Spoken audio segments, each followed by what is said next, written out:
74ನೇ ದಿನದ ವ್ಲಾಗು. ಸೋಂಬೇರಿ ದಿನ ಅಂತಲೇ ಹೇಳ್ಬೋದು ಇದನ್ನು. ಸೋಂಬೇರಿಯಾಗಿ ಎದ್ದು ಸ್ಟಾರ್ಟ್ ಮಾಡ್ತಾಯಿದ್ದೀನಿ. ಕರೆಕ್ಟಾಗಿ 7:45 ನಾನು ಎದ್ದು ಮುಖ ತೊಳ್ಕೊಂಬಂದು ಅಡುಗೆ ಮನೇಲಿ ನಿಂತ್ಕೊಳ್ಳೋಷ್ಟರೊಳಗೆ ಕರೆಕ್ಟಾಗಿ 7:45 8 ಗಂಟೆ ಹತ್ರ. ಸೊ ಇವತ್ತು ಫುಲ್ಲು ಸೋಂಬೇರಿ ದಿನವೇ. ಏನೂ ಕೆಲಸ ಆಗಲಿಲ್ಲ. ಅಡುಗೆ ಮಾಡಿದ್ದು ತಿಂದಿದ್ದು ಸುಮ್ಮನೆ ಟೈಮ್ ಪಾಸ್ ಮಾಡ್ಕೊಂಡಿದ್ದು ಅಷ್ಟೇ ಇವತ್ತಿನ ಕೆಲಸ. ಸೊ ಅಂತ ಹೇಳ್ಕೊಳೋ ಅಂಥ ಕೆಲಸನೂ ನಾನು ಮಾಡಲಿಲ್ಲ. ಬಟ್ ಇನ್ನೊಂದೇನಪ್ಪ ಅಂದರೆ ಟಿಫನ್ ಅಮ್ಮ ಮಾಡಿದ್ರು ಬೆಳಗ್ಗೆ. ನಾನು ಮನೆಯೆಲ್ಲ ಕಸ ಗುಡಿಸಿ ಒರೆಸಿ ಸ್ನಾನ ಎಲ್ಲ ಮಾಡಿಕೊಂಡು ಕೆಲಸಕ್ಕೆಲ್ಲ ಹೋಗ್ಬಿಟ್ಟು ಬಂದು ಅಮ್ಮಗೆ ಟಿಫನ್ಗೆ ಹೇಳಿದೆ, ಉಪ್ಪಿಟ್ಟು ಮಾಡಿಕೊಡಮ್ಮ ಅಂತ. ಹಂಗೆ ನಮ್ಮ ಚಿಕ್ಕಮ್ಮವರು ಹೇಳಿದರು. ಸೊ ಉಪ್ಪಿಟ್ಟು ಮಾಡಿಸ್ಕೊಂಡೆ ಅಮ್ಮನ ಕೈಯಲ್ಲಿ. ತುಂಬ ಚೆನ್ನಾಗಿ ಮಾಡ್ತಾರೆ, ಟೇಸ್ಟಿಯಾಗಿ ಮಾಡ್ತಾರೆ ಅವರು. ಹಳೆ ಕೈ ಅಲ್ವಾ, ಅವರು ಏನು ಮಾಡಿದ್ರು ಚೆನ್ನಾಗಿರುತ್ತೆ. ನಾವು ಏನೇನು ಮಾಡಿದ್ರೂ ಚೆನ್ನಾಗಿರೋದಿಲ್ಲ, ಏನು ಹಾಕಿದ್ರೂ ಚೆನ್ನಾಗಿರೋದಿಲ್ಲ ನಾವು. ಅದೇ ಹಳೆ ಕಾಲದವರು ಸುಮ್ಮನೆ ಒಂದು ಚೂರು ಏನಾದರೂ ಒಂದು ಅವ್ರಿಗೆ ಅನಿಸಿದ್ದವ್ರು ಮಾಡಿದ್ರೆ ಕೂಡ ತುಂಬಾ ಟೇಸ್ಟಾಗಿರುತ್ತೆ. ಆ ಕೈ ರುಚಿ ನಮ್ಗೆ ಯಾವತ್ತೂ ಬರೋದಿಲ್ಲ. ಸೊ ಇನ್ನು ನಾನು ಬೆಳಗ್ಗೆ ಎದ್ದು ಹಾಸಿಗೆ ಮೇಲೆ ಅದೆಲ್ಲ ಮಡಚಿ ಪಾತ್ರೆ ಎಲ್ಲ ಜೋಡಿಸಿ ಟೀ ಇಟ್ಬಿಟ್ಟು ಕಸ ಗುಡಿಸ್ಕೊಂಡು ಎಲ್ಲ ಒಂದೊಂದೇ ಕೆಲಸ ಸ್ಟಾರ್ಟ್ ಮಾಡಿದೆ. ಮಗಳು ಆ್ಯಸ್ ಯೂಶುವಲ್ ಸ್ಕೂಲ್ಗೆ ಅಂತ ರೆಡಿ ಆಗ್ತಾ ಇದ್ದಾಳೆ. ಹೋಟೆಲ್ ಇಲ್ಲದೆ ಇರೋದ್ರಿಂದ ಹೋಟೆಲ್ ರಜೆ ಹಾಕೋಕ್ಕೂ ಮುಂಚೆ ಒಂದಿನ ಮುಂಚೆ ಹೋಟೆಲ್ ಇಲ್ಲ ಅಂದಿದ ತಕ್ಷಣ ಒಂದಷ್ಟು ಪ್ಲ್ಯಾನ್ ಮಾಡಿ ಇಟ್ಕೊಂಡಿದ್ದೆ ನಾನು. ಸೊ ನಾಳೆ ಬೆಳಗ್ಗೆ ಎದ್ದ ಮೇಲೆ ಇಷ್ಟೆಲ್ಲ ಕೆಲಸ ಆಗಬೇಕು, ಇಷ್ಟೆಲ್ಲ ಮಾಡ್ಕೋಬೇಕು ಅಂತ. ಆದರೆ ಎಲ್ಲ ಉಲ್ಟಾ, ಏನೇನೂ ಕೆಲಸ ಆಗಲಿಲ್ಲ ನನಗೆ. ಜಸ್ಟ್ ಒಂದು ಅಡುಗೆ ಟಿಫನ್ ಮಾಡಿಕೊಟ್ರು, ಸ್ನಾನ ಮಾಡಿದ್ದು, ಮತ್ತು ಮನೆ ಎಲ್ಲ ಇದು ಮಾಡಿಬಿಟ್ಟು ಅಡುಗೆ ಮಾಡಿದ್ದು ತಿಂದಿದ್ದು, ಮತ್ತು ನೈಟ್ಗೆ ಅಡುಗೆ ಮಾಡ್ಕೊಂಡು ಇಷ್ಟೇ ಕೆಲಸ ಆಗಿದ್ದು. ಬೇರೆ ಏನೂ ಕೆಲಸ ಆಗಲಿಲ್ಲ. ಸೊ ಅವಳು ಟಿಫನ್ ಬಾಕ್ಸ್ ಎತ್ತಿ ಉಜ್ಜಕ್ಕೆ ಹಾಕಿರಲಿಲ್ಲ ಮಗಳು. ನಾನು ಎತ್ತಿ ಟಿಫನ್ ಬಾಕ್ಸ್ ಉಜ್ಜಕ್ಕೆ ಹಾಕಿ ಉಜ್ಜಿಬಿಟ್ಟು ಕೊಟ್ಟೆ. ಟೀ ಎಲ್ಲ ಮಾಡಿಕೊಂಡೆ, ಮನೆಯೆಲ್ಲ ಕಸ ಗುಡಿಸಿತ್ತು, ಒಂದು ಟ್ರಿಪ್ ಅದನ್ನು ಒರೆಸ್ಕೊಂಡೆ. ಆಮೇಲೆ ಅಮ್ಮ ಟಿಫನ್ ಮಾಡಿದ್ರು. ಟಿಫನ್ ಮಾಡಿ ತಿಂದು ಸ್ನಾನ ಎಲ್ಲ ಮಾಡ್ಕೊಂಡ್ಮೇಲೆ ಖಾರದ ಸಾಂಬಾರು ಪುಡಿ ಮಾಡೋದಕ್ಕೆ ಅಂತೇಳಿ ಎಲ್ಲ ತಂದಿಟ್ಕೊಂಡಿದ್ದೆ. ಅಮ್ಮ ಮಾಡ್ತೀನಿ ಅಂತ ಹೇಳಿದ್ರು. ಸೊ ನಾನು ಅವ್ರ ಕೈಯಲ್ಲಿ ಸ್ವಲ್ಪ ಮಾಡಿಸ್ಕೊಂಡು ಎಲ್ಲನೂ ಸಣ್ಣ ಪುಟ್ಟ ಇದು ಮಾಡಿಕೊಂಡೆ. ಇನ್ನೇನು ಅಂಥ ಕೆಲಸ ನಂದು ಹೇಳಿದ್ನಲ್ವ, ಅಂಥ ಕೆಲಸ ಏನಿಲ್ಲ ಅಂತ. ಬಟ್ ಏನಕ್ಕೆ ಇಷ್ಟು ಸೋಂಬೇರಿ ಆಯಿತು ಮೈ, ಯಾಕೆ ನಾನು ಹಿಂಗೆ ಕೆಲಸ ಮಾಡಿದೆ ಸುಮ್ಮನೆ ಸೈಲೆಂಟಾಗಿದ್ದೋದನ್ನೋ ಗೊತ್ತಾಗಲಿಲ್ಲ. ಬಟ್ ಸೋಂಬೇರಿ ಡೇ ಅಂತಲೇ ಹೇಳ್ಬೋದು. ಇವತ್ತು ಫುಲ್ಲು ಸೋಂಬೇರಿ ಡೇ. ಇವತ್ತು ಏನೂ ಆಗಲಿಲ್ಲ. ಅದು ಮಳೆ ಬೀಳೋದು, ಬಿಸಿಲು ಬರೋದು ಹೋಗ್ತಾಯಿತ್ತು. ಹಂಗೆ ಹೋಗ್ತಾಯಿದ್ದು ಕೂಡ ನನಗೆ ಇನ್ನೂ ಆರಾಮಾಗಿ ಮಲ್ಕೊಂಡಿರೋಣ ಅಂತ ಹೇಳಿ ಮಲಗಿದ್ದೆ. ಹಾಗೆಯೇ ಅತಿಯಾದ ಸಾಲ ಮನುಷ್ಯನ ನೆಮ್ಮದಿ ಆಗಿರ್ಬೋದು, ಪ್ರಾಣನ ಆಗಿರ್ಬೋದು ತೊಗೊಂಡು ಹೋಗ್ಬಿಡುತ್ತೆ. ಸೊ ಇವತ್ತಿನ ಒಂದು ಇನ್ಸಿಡೆಂಟು ನನಗೆ ತುಂಬ ಬೇಜಾರಾಯಿತು. ಜಸ್ಟ್ ನನ್ನ ಕಸಿನ್ ಒಬ್ಬರು ಒಂದು ಸ್ಟೇಟಸ್ ಹಾಕ್ಕೊಂಡಿದ್ರು. ಸೊ ಆ ಹುಡುಗನಿಗೆ ಒಂದು 19 ಇಯರ್ಸಿಂದ 20 ಇಯರ್ಸ್, ಇಲ್ಲ ಒಂದು 18 ಇಯರ್ಸೇ ಆಗಿರ್ಬೋದು. ಸೂಸೈಡ್ ಮಾಡ್ಕೊಂಡಿದ್ದಾನೆ ಹುಡುಗ. ಏನಕ್ಕೆ ಸೂಸೈಡ್ ಮಾಡ್ಕೊಂಡಿದ್ದಾನೆ ಎಕ್ಸಾಕ್ಟ್ ನನಗೂ ರೀಸನ್ ಗೊತ್ತಿಲ್ಲ. ಬಟ್ ನನ್ನ ಕಸಿನ್ ಹೇಳಿದ್ದೇನೆಂದರೆ ಸಾಲ ಮಾಡ್ಕೊಂಡಿದ್ದಾರೆ. ಎಷ್ಟು ಸಾಲ ಮಾಡ್ಕೊಂಡಿದ್ದಾರೆ ಅಂದರೆ 7 to 8 lakh ಸಾಲ ಮಾಡ್ಕೊಂಡಿದ್ದಾರೆ ಅಂತ. ಹಂಗೂ ನಾನು ಕೇಳಿದೆ, ಏನಾದರೂ ಬೆಟ್ಟಿಂಗ್ ಏನಾದರೂ ಇತ್ತಾ ಅಂತ. ಗೊತ್ತಿಲ್ಲ ಅಕ್ಕ, ಬೆಟ್ಟಿಂಗ್ ಏನೂ ಇರಿಲ್ಲ ಅನಿಸುತ್ತೆ. ನನ್ನ ಫ್ರೆಂಡು ತುಂಬ ಬೇಜಾರಾಯಿತು ಅಕ್ಕ, ನನಗೆ ಸೂಸೈಡ್ ಮಾಡ್ಕೊಂಬಿಟ್ಟಿದ್ದಾರೆ ಇವತ್ತು ಅಂತ ಹೇಳ್ದ.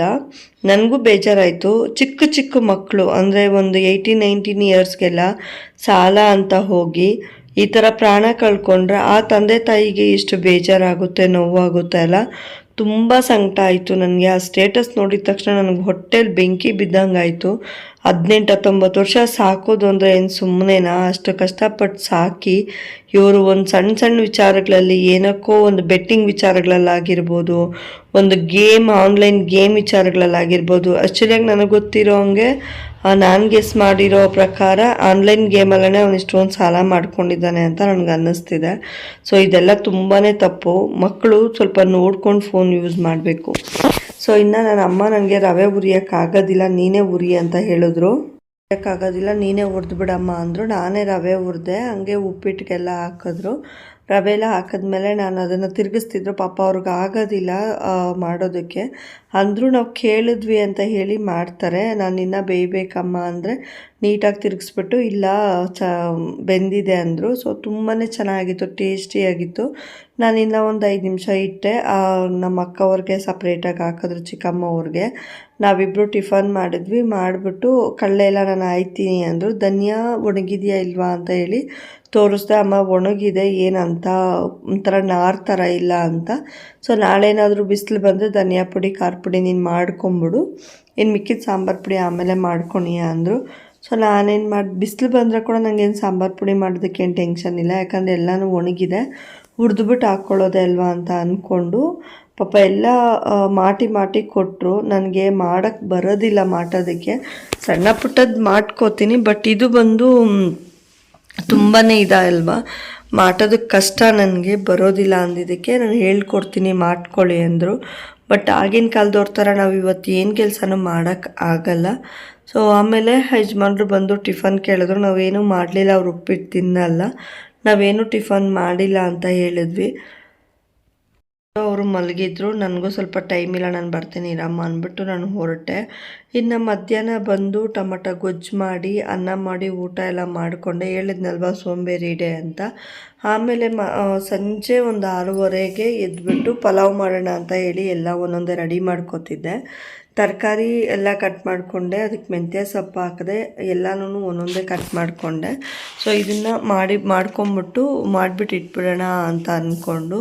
ಸೊ ಇನ್ನೊಂದು ಏನಪ್ಪ ಅಂದರೆ, ನಾನು ಹೇಳ್ದಂಗೆ ಈಗಿನ ಮಕ್ಕಳು ಜಾಸ್ತಿ ಫೋನಲ್ಲಿ ಇದಾಗಿರೋದ್ರಿಂದ ಯಾರೋ ಏನೋ ತೋರಿಸ್ತಾರೆ ವೀಡಿಯೋಸಲ್ಲಿ, ಝೂಪಿಯಿಂದನೋ ಆಗಿರ್ಬೋದು, ಇಲ್ಲ ಇನ್ನೊಂದು ಇದರಿಂದ ಆಗಿರ್ಬೋದು, ಲಕ್ಷಾಂತರ ರೂಪಾಯಿ ದುಡಿತಾ ಇದ್ದೀವಿ, ಕಾರು ಬಂಗ್ಲೆ ತೊಗೊಂಡಿದ್ದೀವಿ ಅಂತ.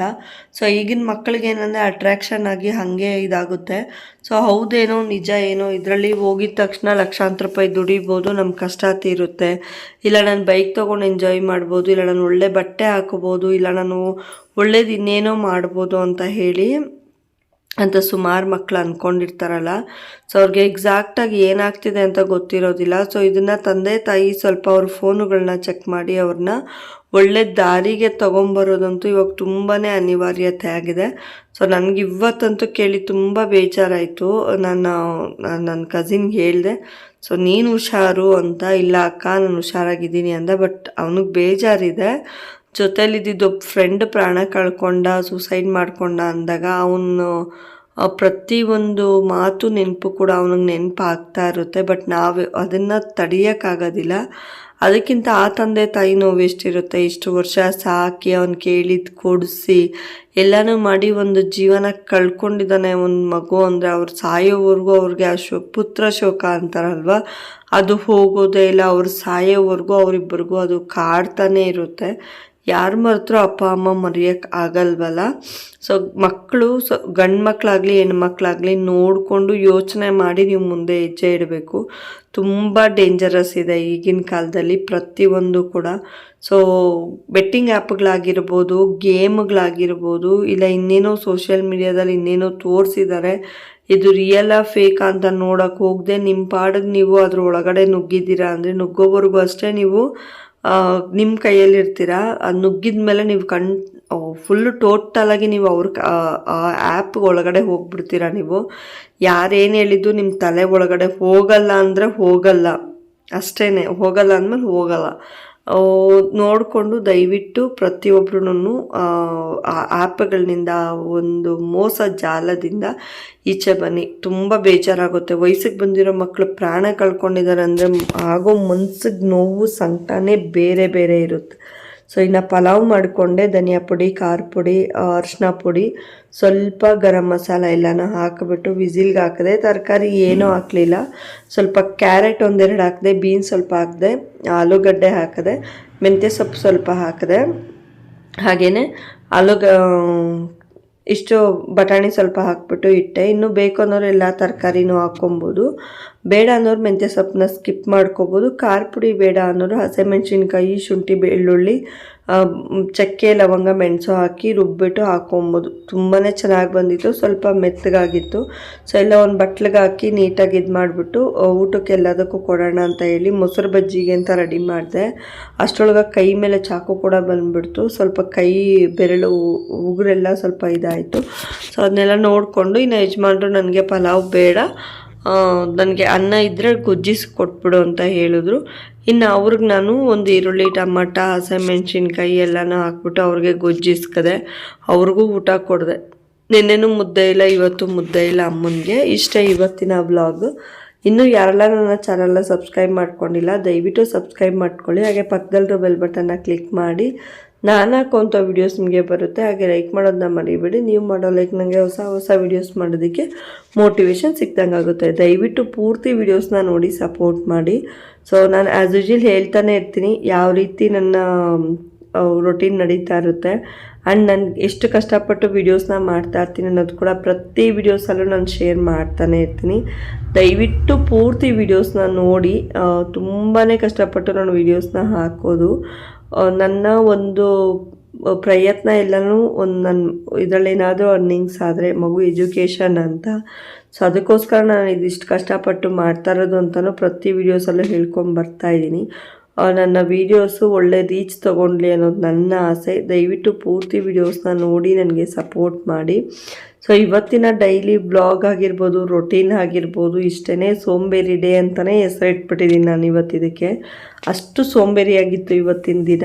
ಏನೂ ಕೆಲಸ ಆಗಲಿಲ್ಲ, ಏನೂ ಕೆಲಸ ಮಾಡಿದೆ, ಸುಮ್ಮನೆ ಆ ಕಡೆ ಈ ಕಡೆ ಓಡಾಡಿಕೊಂಡು ಏನೂ ಕೆಲಸ ಮಾಡದೆ ಇದ್ದಿದ್ದು ಅಂದರೆ ಇವತ್ತೇ ಅನಿಸುತ್ತೆ. ಬ್ಲೌಸ್ ಕಟ್ ಮಾಡಿ ಇಟ್ಕೋಬೇಕು, ಹಾಗೆ ಇನ್ನೇನೇನೋ ಮಾಡಬೇಕು ಅಂತ ಒಂದಷ್ಟು ಪ್ಲ್ಯಾನಿಂಗಲ್ಲಿದ್ದೆ, ಬಟ್ ಏನೂ ಮಾಡಲಿಲ್ಲ ನಾನು. ಸೊ ನಾಳೆಯಿಂದ ಬ್ಲೌಸ್ ಕಟ್ ಮಾಡಿ ಒಂದೊಂದು ಬ್ಲೌಸ್ ಹೊಲ್ಕೋಬೇಕು ಅನ್ಕೋತಾ ಇದ್ದೀನಿ. ಸೊ ನೋಡೋಣ, ನಾಳೆ ಬ್ಲಾಗಲ್ಲಿ ಹೇಳ್ತೀನಿ ಕಟ್ ಮಾಡ್ತೀನಾ ಇಲ್ಲ ಅಂತ. ಇಲ್ಲಿಗೆ ಇವತ್ತಿನ ಬ್ಲಾಗ್ ಮುಗಿಸ್ತಾ ಇದ್ದೀನಿ. Thank you so much. Love you all. Bye bye.